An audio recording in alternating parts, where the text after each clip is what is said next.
Solitude, the quiet place. Hello, everyone. I'm Dr. Gary, and thank you so much for giving me a few moments of your time to go on this learning journey as we begin a new set of teaching on the next spiritual discipline. Before we dive into this, would you be so kind to take a few moments and share this content on your social platform so that others can be made aware of the opportunity to grow and learn together in community? Well, the date was January 27, 1956. So get that date fixed in your mind. Dr. Martin Luther King Jr. is sitting at his kitchen table in the middle of the night about to walk away from his destiny. This was still early in the civil rights movement, and Dr. King was not yet widely known. He had been brought into Montgomery, Alabama to lead the bus boycott following Rosa Parks' courageous act of refusing to sit in the colored section of the bus. As the boycott dragged on, the ire of the mob was increasingly turned onto its leader. With the rising tide of death threats, Dr. King was fearing not only his life, but for his wife and his daughter. The day before, Dr. King had been arrested and jailed for driving 30 miles an hour in a 25-mile-per-hour zone. That morning, he was released, but came home to another round of threatening phone calls. The evening of the 27th, he could not fall asleep, so he got out of bed, made a pot of coffee, sat at his kitchen, and began to pray to God in the quiet. In a later sermon, he told this story this way: "And I bowed down over a cup of coffee. I never will forget it. I prayed a prayer, and I prayed out loud that night. I said, Lord, I'm down here trying to do what's right. But Lord, I must confess that I'm weak now. I'm faltering. I'm losing my courage."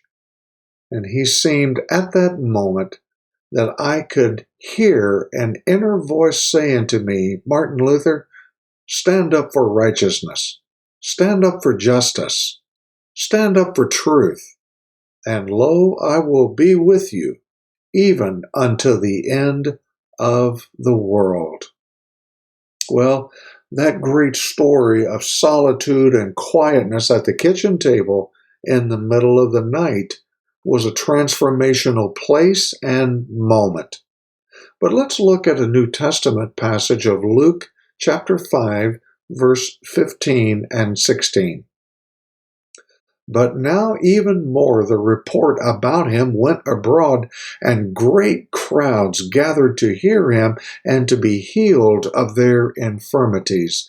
But he would withdraw to a desolate or lonely places and pray." The phrase lonely places is the English translation of the Greek word eremos.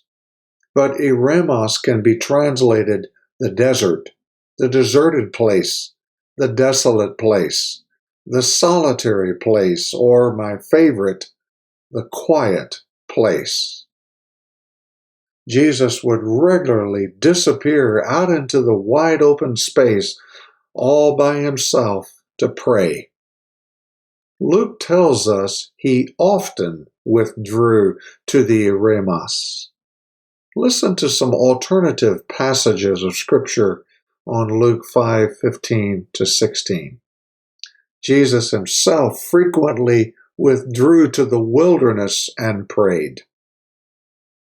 Jesus often slipped away to be alone so he could pray. As often as possible, Jesus withdrew out of the way places for prayer. Isn't that interesting? You get the idea of going to a place where there is quiet, there is solace, There's no interruptions. Away from the press and the noise of people. Away from the rush of the crowd. Away from distractions to pray and get alone with the Lord. Martin Luther's illustration that I started with was a simple illustration, but it drives home a point that even though if that place is nothing more than the kitchen table over a cup of coffee in the middle of the night while everyone else is asleep, there's quiet, there's no distraction, there's no noise, and you get alone so that you can get in touch with the Lord. As often as possible, Jesus withdrew to those out-of-the-way places. Well, when you read the Gospels, you find the story after story after story of Jesus all alone, out in nature, just him and God. Jesus would retreat into solitude. He would get away from people, from noises, from stimulation, to pray, to rest, and listen for the Father's voice. But he was not a hermit. I want to make that clear. He would then return to be with people in community and to love and to serve them. So we're not talking about solitude in the sense of becoming hermits, just totally detach and never re-engage.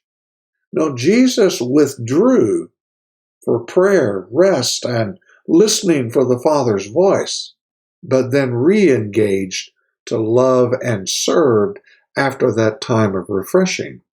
You see, Jesus toggled back and forth between solitude and community. Well, in the next episode, we're going to take a look at what solitude is and what it is not. But I'm grateful that you've given me a few moments of your time today. Thank you so very much for being part of this learning journey. And we look forward until the next episode to take a deeper look at what solitude really is all about and to set some parameters and boundaries of comprehension and understanding.